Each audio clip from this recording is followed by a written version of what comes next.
Hello जी। जी मियाँ साहब, मैं आ रहा हूँ बस 20 मिनट के अंदर। मेट्रो स्टेशन पर हूँ जी। बहुत गर्मी है यहाँ पर, बस आ रहा हूँ 20 मिनट के अंदर। जी जी जी, अल्लाह हाफिज। भाईजान और तुसी कराची से आए हो? भाईजान आपको ऐसे पता? ओ यार आपका लहजा बता रहा है। तो यार कराची के हालात तो बड़े खराब होते हैं। तो मैंने सुना जी ये बत्ताखोरी, ये अगवा बराए तावान, टारगेट किलिंग और ये मोबाइल वगैरह बड़े छीनते वहाँ पे। यार कैसे रह लेते हो वहाँ पे? गुजारा कर रहे हैं भाई, गुजारा कर रहे हैं। यार वैसे अल्लाह का करम है कि लाहौर में ऐसा कोई सीन नहीं है भाई। अच्छी बात है, बहुत अच्छी बात है। और मोबाइल निकाले कंजरा। ओए और तू भी निकाल ले कंजरा। क्या सिम निकाल रहा हूँ भाई, सिम निकाल के दे। भैया ना आपने कराची से तो नहीं आए?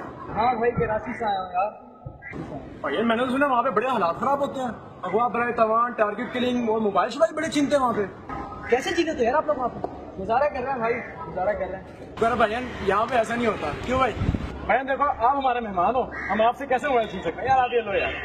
यार लाहौर वाले बड़े दिल वाले होते हैं यार। भैया यार मेरा भी दे दे यार। तो करा कंजरा।